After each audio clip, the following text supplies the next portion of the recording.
Hi friends, நான் உங்கள் ஜிக்கி பேசுகிறேன். இன்றைய விஷயம் என்னவென்றால், நம் சிஎம்ஐ பற்றி தான் பேசப் போகிறேன். அதற்கு முன்பு ஜேகே உலக அன்பர்கள் நலமாக இருப்பீர்கள் என்று நம்புகிறேன். ஆண்டவனை பிரார்த்திக்கிறேன்.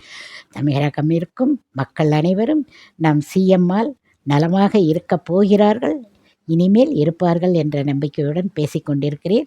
நம் சிஎம்ஐ பற்றி பேசத்தான் வந்திருக்கிறேன். என்ன பேசுவது, எப்படி பேசுவது, எதை சொல்வது, எதை சொல்லாமல் இருப்பது என்றே எனக்கு தெரியவில்லை. அவ்வளவு செய்து கொண்டிருக்கிறார் இந்த நாட்களில். அவரை பார்த்தால் எனக்கு ஆச்சரியம்னா ஆச்சரியமாக இருக்குது. மற்ற விஷயங்களை பேசுவோம். எனக்கு முதலில் அவரை பற்றி பேச வேண்டிய விஷயம் என்னவென்றால், மத்தியானம் லஞ்சு கட்டி கொண்டு காலையில் 10 மணியிலிருந்து ஈவினிங் 4 மணி வரைக்கும் ஆஃபீஸ் வருவது போல் வருகிறார் பாருங்கள். அவரை பார்த்தால் எனக்கு கையெடுத்து கும்பிடுவதை தவிர வேறு எதுவும் தோன்றவில்லை. நியூ காமராஜரை பார்ப்பது போல் இருக்கிறது எனக்கு. என்னென்னா, அப்படி ஒரு சாதாரண ஒரு மனிதனாக அவரை சுற்றி தமிழ்நாடே இருக்கிறது.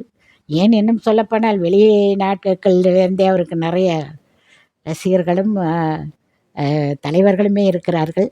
ஆனாலும் நமக்கு அவரை பார்க்க கடவுள் போல் தெரிகிறது. அதை தாண்டி எதுவும் சொல்வதற்கில்லை. அடுத்த வீடியோவில் பேசுகிறேன்.